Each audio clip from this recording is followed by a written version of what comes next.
বড় বড় রেস্টুরেন্টে কিভাবে আমাদের বোকা বানায় দেখুন। শুধুমাত্র গরম তেলের মধ্যে বিস্কুট দিয়ে তারা এত দামি জিনিস তৈরি করে যে এই ভিডিওটি না দেখলে বুঝতে পারবেন না।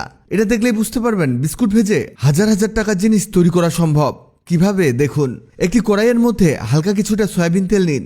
এবার এর মধ্যে একটি এনার্জি প্লাস বিস্কুট দিতে হবে। আমরা এক এক করে সবগুলো বিস্কুট দিয়ে দিব, আর এগুলো অবশ্যই উল্টে পাল্টে ভেজে নিতে হবে। এখানে কিন্তু খুব বেশি ভাজা যাবে না, হালকা ভাজা দিতে হবে। আর অবশ্যই এই জায়গায় চুলার হিট একেবারে লো করে দিবেন। আমাদের সবগুলো বিস্কুট ভাজা হয়ে গেছে, এই দেখুন।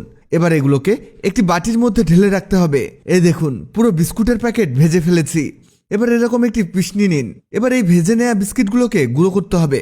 কি অবাক হচ্ছেন? অবাক হওয়ার মতোই কাজ হচ্ছে, কিন্তু এভাবে এত দামি এবং মজার খাবার তৈরি করা সম্ভব এর আগে হয়তো কখনো দেখেননি। এগুলো একেবারে ভালো করে গুঁড়ো করে নিতে হবে। এখানে আপনি যত বেশি গুঁড়ো করতে পারেন ততই ভালো।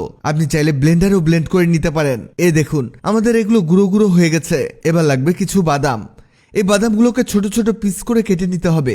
আমরা এখানে কাঁচা বাদাম নিয়েছি। কাঁচা বাদাম দিয়ে এর টেস্ট বৃদ্ধি পাবে। এই যে আমাদের বাদামগুলো কাটা হয়ে গেছে। এবার একটি কড়াইয়ের মধ্যে দিয়ে দিন 1 টেবিল চামচ পরিমাণ চিনি। এই চিনির মধ্যে হাফ কাপের মতো পানি দিতে হবে, আর এটাকে মিশিয়ে নিতে হবে ভালো করে।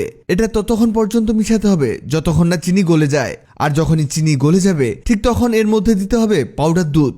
এখানে আপনি যে কোনো ব্র্যান্ডের পাউডার দুধ ব্যবহার করতে পারেন। আর পাউডার দুধ দিবেন 1 টেবিল চামচ পরিমাণ। এবার এই দুধ মিশিয়ে নিতে হবে ভালো করে। এখানে গাভীর লিকুইড দুধ দিয়ে এ কাজ হবে না, আর হলেও এর টেস্ট বৃদ্ধি পাবে না, তাই আমরা পাউডার দুধ ব্যবহার করছি। এই পর্যায়ে এর মধ্যে সেই বিস্কুটের গুঁড়োগুলোকে দিয়ে দিবেন। আরও দিতে হবে কুচি করে নেওয়া সেই বাদামগুলোকে। বাদাম দেয়া হলে এগুলোকে মাখিয়ে নিতে হবে ভালো করে। মনে রাখবেন, এই জায়গায় চুলার হিট রাখবেন একেবারে লো।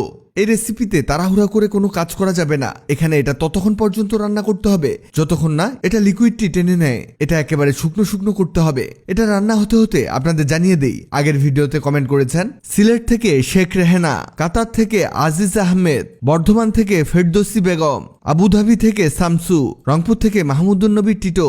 আপনারা যারা কমেন্ট করেছেন আপনাদের ধন্যবাদ। এই দেখুন, এটা একেবারে শুকনো শুকনো হয়ে গেছে। এই অবস্থাতে আমাদের বাকি কাজগুলোকে করে নিতে হবে। এটা হয়ে গেলে একটি বাটির মধ্যে নামিয়ে নেবেন। এখানে গরম অবস্থাতে এটা হাত দিতে যাবেন না। আপনি চাইলে এখানে ড্রাই ফ্রুটসও অ্যাড করতে পারেন, তবে সেগুলোকে বাদামের মতো কেটে কেটে প্রথমেই বাদামের সাথে অ্যাড করে নেবেন। এগুলো কিছুটা ঠান্ডা হলে অল্প করে হাতে নেবেন আর লাড্ডু শেপ দিয়ে দিবেন। এখানে আপনি হাতের মধ্যে হালকা কিছুটা তেল মেখে নিতে পারেন, এতে এগুলো ভালো করে শেপ দেওয়া হয়ে যাবে আর হাতেও আঠা লাগবে না। এ দেখুন, এগুলো হয়ে গেছে। এগুলো মূলত বিস্কুটের লাড্ডু, কিন্তু এগুলো যে একবার খাবে সে টেস্ট সারা জীবন ভুলবে না। এটি এতটাই মজাদার হয়ে থাকে, আর এটা খেয়ে কেউ বুঝবে না যে এটা বিস্কুট দিয়ে তৈরি। এটা বানিয়ে আপনি গেস্টকেও খাওয়াতে পারেন। এটি একটি খেলে সম্পূর্ণগুলোই কোন দিক দিয়ে শেষ হয়ে যাবে বুঝতেই পারবেন না। ভিডিওটি অনেকের উপকারে আসতে পারে, তাই ভিডিওটিকে শেয়ার করুন। আপনি পৃথিবীর কোন জায়গা থেকে ভিডিওটি দেখছেন কমেন্ট করুন, যাতে পরবর্তী ভিডিওতে আপনাকে ধন্যবাদ জানাতে পারি। ভিডিওটি ভালো লাগলে লাভ ইউ একদিন, খারাপ লাগলে হাহারি একদিন। এমন সব তথ্যবহুল ভিডিও পেতে ন্যাচারাল বিউটি হ্যাক্সকে লাইক ও ফলো দিয়ে রাখুন।